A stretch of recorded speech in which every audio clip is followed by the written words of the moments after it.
கத்திரிக்காயை பொறுத்தளவுக்கு பூச்சி தாக்குதல் மிகப்பெரிய பிரச்சனையாகவே இருக்குது.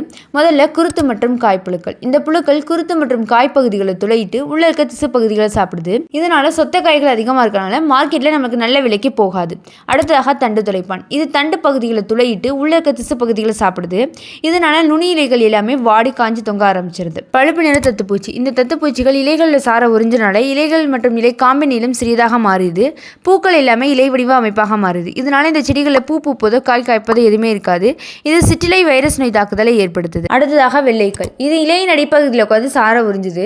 இதனால இலைகள் சுருங்கியும் மஞ்சள் நிறமாகவும் காணப்படுது. கத்திரிக்காய்னு எடுத்துட்டாலே இந்த பூச்சி தாக்குதல் இல்லாத வயலே நம்ம பார்க்க முடியாது. சரி, இதெல்லாம் கட்டுப்படுத்துறதுக்கு நாங்களும் எவ்வளவோ ரசாயன பூச்சிக்கொல்லிகள் பயன்படுத்திட்டோம், அப்படியும் கட்டுப்படுத்த முடியலன்னு கவலைப்பட்டு இருக்கீங்களா? அதுக்கான ஒரு நிரந்தர தீர்வு தான் இந்த இன்ஃபினிட்டி. இதை பயன்படுத்தி கத்திரிக்காயில் வரக்கூடிய அனைத்து வகையான பூச்சி தாக்குதலையுமே கட்டுப்படுத்திக்கலாம். சரி, பூச்சி தாக்குதலை கட்டுப்படுத்தியாச்சு, அதனால ஏற்பட்ட பாதிப்புகளுக்கு நிவர்த்தி பண்ணணும் அல்லவா? அப்போ அதுக்காண்டி நம்ம ஃபெர்டிலிட்டியை பயன்படுத்தினா போதும். இதில் 6 வகையான நுனிகள் 7 வகையான சத்துக்கள் இருக்குது. இதை பயன்படுத்துறது மூலமாக நமக்கு பூக்கள் அதிகரிக்கும், காய்கள் நல்லா ஷைனிங்காகவுமே வரும், மகசூலுமே அதிகரிக்குது.